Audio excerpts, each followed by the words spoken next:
आज हम आपको पढ़ाने वाले हैं फ्यूचर परफेक्ट कंटीन्यूअस टेंस, पूर्ण अपूर्ण भविष्य काल। ओके, सबसे पहले जानेंगे फ्यूचर परफेक्ट कंटीन्यूअस टेंस का पहचान क्या होता है, कैसे पहचानेंगे कि यह फ्यूचर परफेक्ट कंटीन्यूअस टेंस है। ध्यान देंगे बाबू, जिस हिंदी वाक्य के क्रिया के अंत में ता हुआ रहेगा, ती हुई रहेगी, ते हुए रहेंगे, या ता रहेगा, ती रहेगी, ते रहेंगे के साथ अगर समय सूचक शब्द दिया हो तो हम समझेंगे कि यह फ्यूचर परफेक्ट कंटीन्यूअस टेंस है। ओके, इसमें समय सूचक शब्द भी दिया रहता है, जबकि निश्चित समय के लिए हम फ्रॉम का प्रयोग करते हैं और अनिश्चित समय के लिए फॉर का प्रयोग करते हैं। और अगर किसी कार्य का किसी समय के द्वारा अगर अंत हो रहा है तो उसके लिए हम अप टू का भी प्रयोग करते हैं। ओके, तो चलिए ध्यान देंगे फ्यूचर परफेक्ट कंटीन्यूअस टेंस, पूर्ण अपूर्ण भविष्य काल में आज हम पढ़ने वाले हैं इंट्रोगेटिव सेंटेंस, प्रश्न सूचक वाक्य। ओके, ऐसे वाक्य जिससे प्रश्न पूछा जाए और जिस वाक्य में प्रश्न सूचक शब्द क्या, क्यों, कब, कैसे, कहां, कितना, कितनी, कितने, कौन शब्द अगर आए तो आप समझ जाइए कि इंट्रोगेटिव सेंटेंस है, अर्थात प्रश्न सूचक वाक्य है। ओके, यहां पर देखिए इसको दो भागों में बांटा गया है। पहला है अगर वाक्य में प्रश्न सूचक शब्द क्या पहले आए तो उसके लिए क्या रूल होगा हिंदी से इंग्लिश में ट्रांसलेट करने के लिए, और नोट नंबर दूसरा है अगर वाक्य में प्रश्न सूचक शब्द बीच में आए तो उसके लिए हम क्या यूज करेंगे, मतलब क्या रूल होगा हिंदी से इंग्लिश में क्या करने के लिए, ट्रांसलेट करने के लिए। ओके, तो चलिए सबसे पहले जानेंगे नोट नंबर पहला, अगर वाक्य में प्रश्न सूचक शब्द क्या पहले आए तो देखिए रूल आपका क्या है। सबसे पहले आपको क्या करना है बाबू, इस सब्जेक्ट यानी कर्ता के अनुसार सबसे पहले आपको शैल या विल में से किसी एक को लिखना है। तो यहाँ पे शैल या विल हो गया, और वो भी किसके अनुसार, सब्जेक्ट यानी कर्ता के अनुसार, और उसके बाद से शैल और विल में का छूटा हुआ क्या है, हैव बीन,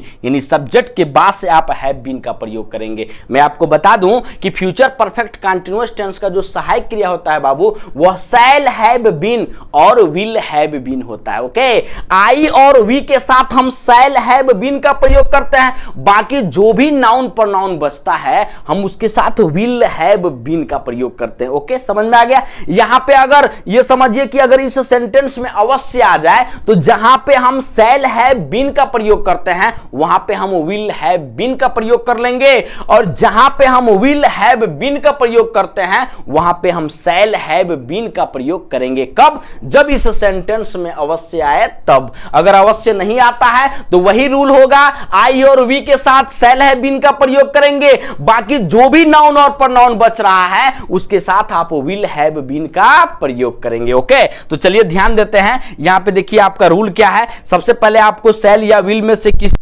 है, उसके बाद से आपका सब्जेक्ट यानी कर्ता हो जाएगा, काम करने वाला, उसके बाद से शैल और विल में का छूटा हुआ आपका हैव बीन हो गया, और उसके बाद से वर्ब के फर्स्ट फॉर्म में आपको क्या जोड़ना है, आईएनजी जोड़ना है, अर्थात क्रिया में आपको क्या जोड़ना है, आईएनजी। क्योंकि मैं आपको बता चुका हूं कि अगर रहा, रही, रहे किसी भी टेंस में आए, चाहे वो प्रेजेंट हो, पास्ट हो, फ्यूचर हो, तो आपको क्रिया में आईएनजी जोड़ना है, और उसके बाद से आपका ऑब्जेक्ट यानी कर्म हो जाएगा, उसके बाद से आपका अदर्स यानी अन्य हो जाएगा, और अगर समय निश्चित है तो आप फ्रॉम का प्रयोग करेंगे बाबू, और अगर समय अनिश्चित है तो आप फॉर का प्रयोग करेंगे, और अगर किसी भी कार्य का समय के द्वारा अगर अंत हो रहा है तो उसके लिए आप अप टू का प्रयोग करेंगे। ओके, और उसके बाद से जो समय दिया रहेगा हम उसकी अंग्रेजी लिखेंगे, और उसके बाद से आपका क्वेश्चन मार्क हो जाएगा। ओके, चलिए हम आपको सेंटेंस के माध्यम से समझाने की कोशिश कर रहे हैं, थोड़ा सा ध्यान दीजिएगा।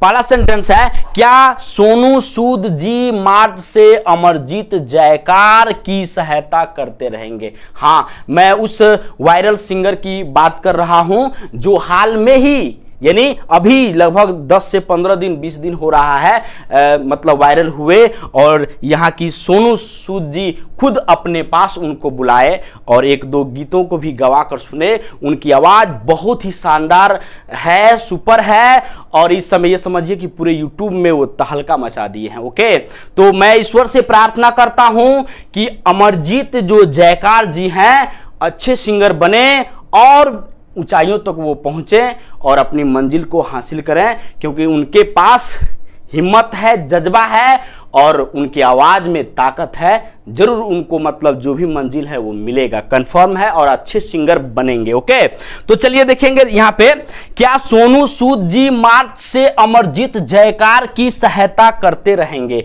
यहाँ पे देखिए सोनू सूद जी ये व्यक्तियों के टैलेंट को देखते रहते हैं, खास करके बिहार के जो भी हैं लोग, उनकी टैलेंट को, या बच्चे हो चाहे मतलब नौजवान हो, जो भी उनके अंदर जो टैलेंट होता है, उनके टैलेंट को ये समझिए कि देखते रहते हैं, और तुरंत जब भी उनको अच्छा लगता है कोई भी चीज अपने पास जरूर बुलाते हैं। और यहां तक कि आपको मालूम होगा कि सोनू सूद जी गरीबों के लिए तो हमेशा मतलब तैयार रहते हैं। ओके, तो चलिए ध्यान देंगे, ये सेंटेंस आपका है, क्या सोनू सूद जी मार्च से अमरजीत जयकार की सहायता करते रहेंगे।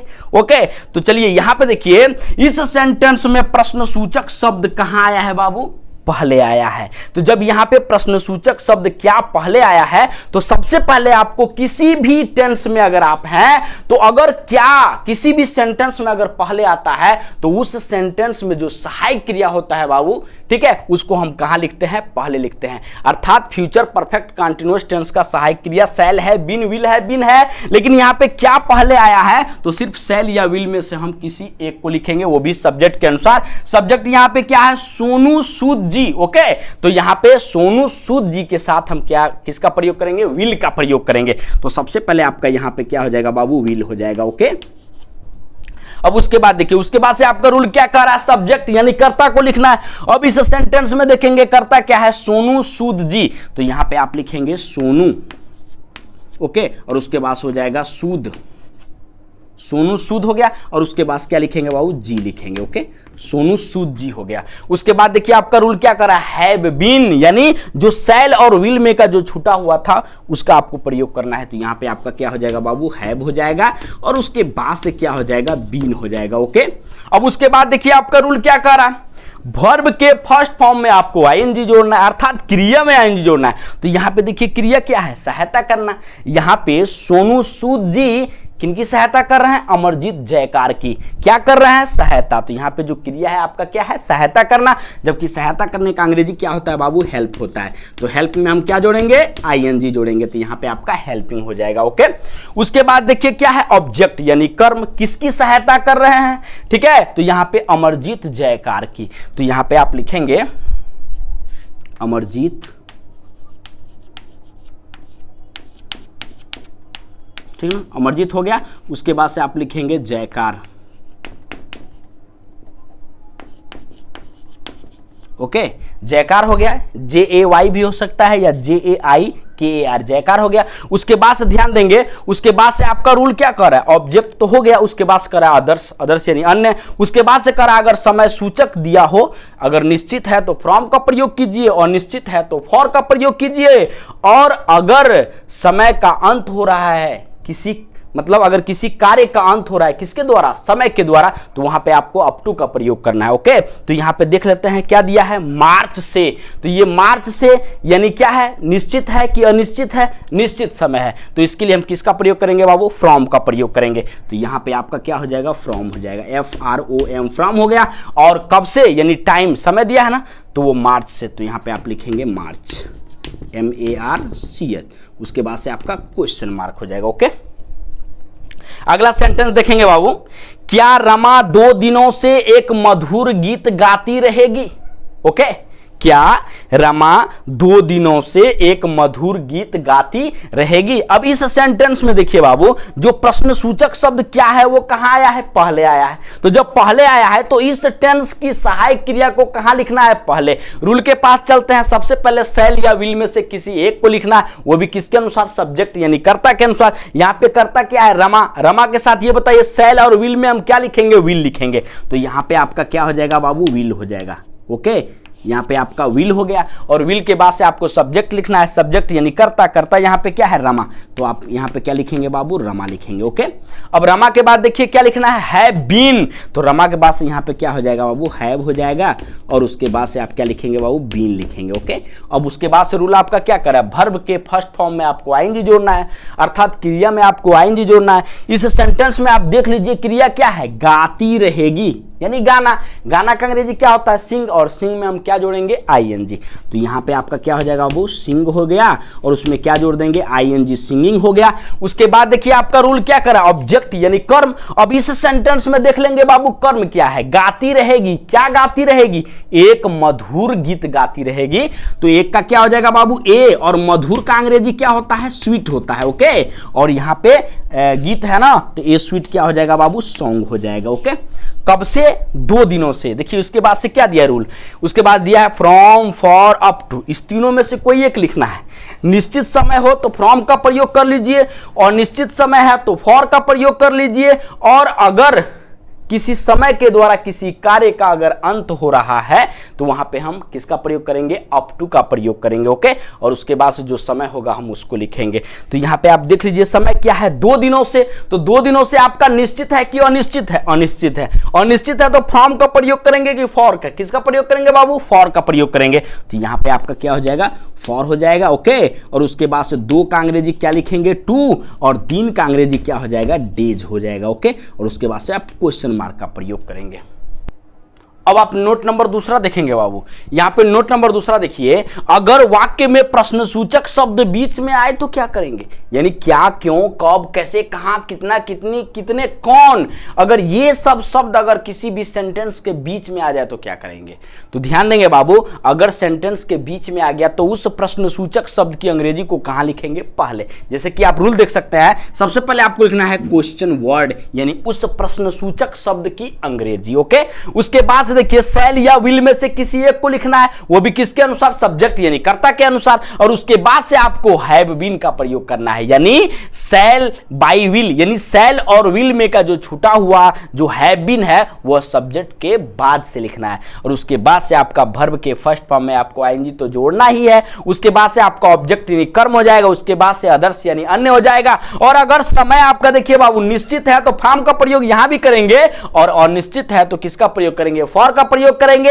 और अगर किसी समय के द्वारा किसी कार्य का अगर अंत हो रहा है तो वहां पे हम अप टू का प्रयोग करेंगे, और उसके बाद से जो समय दिया रहेगा हम उसको लिखेंगे। ओके, और उसके बाद से यहां पे ये समझिए कि आपका इंट्रोगेटिव सेंटेंस है, प्रश्नसूचक वाक्य है, तो क्वेश्चन मार्क का प्रयोग तो आपको करना ही है। ओके, अब देखेंगे सेंटेंस के माध्यम से, मैं क्यों जनवरी से तुम्हें अंग्रेजी पढ़ाता रहूंगा। ओके, अब यहां पे देखिए, यहां पे सबसे पहले देखिए कि जो प्रश्नसूचक शब्द क्यों है बाबू, ये कहां आया है? बीच में आया है। तो इस प्रश्न सूचक शब्द की अंग्रेजी को कहां लिखेंगे? पहले। और आपको मालूम है क्यों का अंग्रेजी क्या होता है? व्हाई।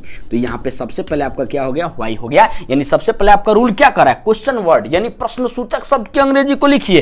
तो यहां पे आपका प्रश्न सूचक शब्द की अंग्रेजी क्यों का व्हाई हो गया। ओके, उसके बाद देखिए आपका रूल क्या कर रहा है? शैल या विल में से किसी एक को लिखना है, वो भी किसके अनुसार? सब्जेक्ट यानी कर्ता के अनुसार। अब इस सेंटेंस में देखिए कर्ता क्या है बाबू? मैं, यानी मैं है, तो मैं का अंग्रेजी क्या हो जाएगा? आई हो जाएगा। अब आई के साथ शैल या विल में से आपको क्या लिखना है बाबू? शैल लिखना है। तो यहां पे आपका क्या हो जाएगा? शैल हो जाएगा। ओके, उसके बाद देखिए आपका रूल क्या कर रहा है? सब्जेक्ट यानी कर्ता को लिखिए। इस सेंटेंस में कर्ता क्या है बाबू? मैं, यानी इसी के द्वारा ना कोई काम हो रहा है, तो मैं का अंग्रेजी क्या हो जाएगा? आई हो जाएगा। क्या हो जाएगा? आई। और शैल में का देखिए क्या छूटा हुआ है? Have been. तो यहां पे आपका क्या हो जाएगा बाबू? हैव हो जाएगा। और उसके बाद से क्या हो जाएगा? बीन हो जाएगा। और उसके बाद देखिए आपका रूल क्या कर रहा है? वर्ब के फर्स्ट फॉर्म में आपको आईएनजी जोड़ना है, यानी क्रिया में आपको आईएनजी जोड़ना है। तो अभी सेंटेंस में आप देख लीजिए क्रिया आपका क्या है। यहां पे देखिए क्रिया क्या है? पढ़ाना। तो पढ़ाना का अंग्रेजी क्या होता है? टीच होता है। अब टीच में आपको क्या जोड़ना है बाबू? आईएनजी जोड़ना है। तो यहां पे आपका क्या हो जाएगा बाबू? टीच हो गया। और उसके बाद से आपका आईएनजी हो गया, यानी टीचिंग हो गया। उसके बाद देखेंगे आपका रूल क्या कर रहा है? ऑब्जेक्ट यानी कर्म को लिखिए। पढ़ाता रहूंगा, किसे पढ़ाता रहूंगा? तुम्हें। तो ये आपका ऑब्जेक्ट हो गया। तो यहां पे टीचिंग के बाद से क्या लिखेंगे बाबू? यू लिखेंगे। अब ध्यान देंगे क्या पढ़ाता रहूंगा? अंग्रेजी। तो यहां पे आप क्या लिखेंगे? इंग्लिश लिखेंगे। ओके, यहां पे आपका इंग्लिश हो गया।